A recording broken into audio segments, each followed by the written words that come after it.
আসসালামু আলাইকুম এভরিওয়ান। আজকে আমি আপনাদেরকে তৈরি করে দেখাবো হুবহুব রেস্টুরেন্টের স্টাইলের পিৎজা। তো চলুন দেখা যাক পিৎজাটি কিভাবে তৈরি করি। প্রথমে আমি নিয়েছি একটি বোলে 4 কাপ ময়দা, তারপর নিয়ে নিলাম 7 গ্রামের মতো ইস্ট, এরপর দিব 3 চামচ টক দই। টক দই দেওয়া হয়ে গেলে এরপর দিব 1 চা চামচ চিনি। চিনি দেওয়া হয়ে গেলে দিয়ে দিব 1 চামচ লবণ। এরপর দিয়ে দিব 3 টেবিল চামচ রান্নার তেল। এখন পরিমাণ রকম কুসুম গরম পানি দিয়ে মিক্স করে নিব ভালো করে। সফট একটা ডো তৈরি করে নিব। ভালো করে মিক্স করা হয়ে গেলে এখন ক্লিন পেপার দিয়ে 1 ঘন্টার জন্য রেস্টে রেখে দিব ডোটি। এখন ফ্রাই প্যানে কিছুটা তেল ঢেলে নিব। তেলটি গরম হয়ে আসলে এই পর্যায়ে দিয়ে দিব মুরগির মাংস ধুয়ে রাখা 1 কাপ পরিমাণ এবং আদা রসুন পেস্ট 1 চামচ পরিমাণ রকম লবণ।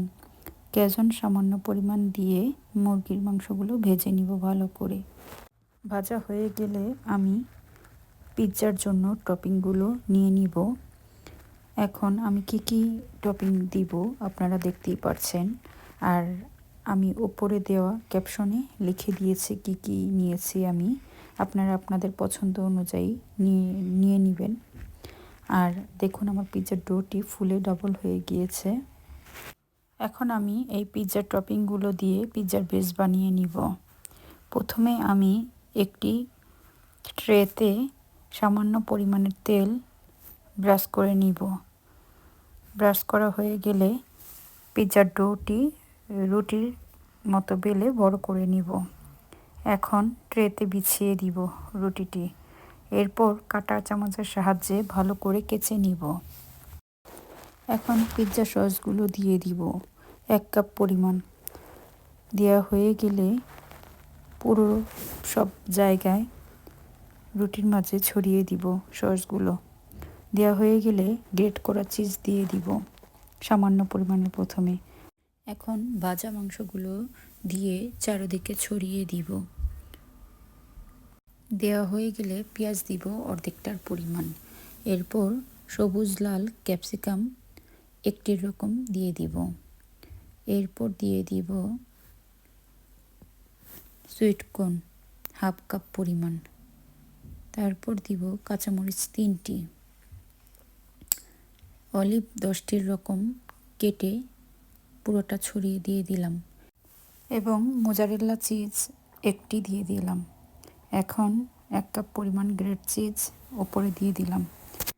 এই তো টপিং দেওয়া শেষ। পিৎজার বেস তৈরি করে নিলাম।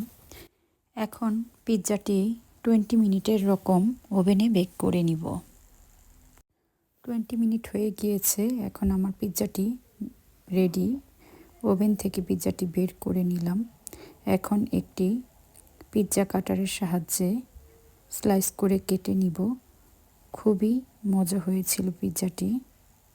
আমার 2 মেয়ে এবং ভাবিরা খেয়ে রিভিউ দিয়েছে খুবই টেস্টি হয়েছে আলহামদুলিল্লাহ। সবাই একবার হলেও এভাবে ট্রাই করে দেখবেন। আমার রেসিপি ভালো লাগলে অবশ্যই লাইক কমেন্ট শেয়ার করে পাশে থাকবেন। নতুন কোনো রেসিপি নিয়ে আবার আসবো। আল্লাহ হাফেজ।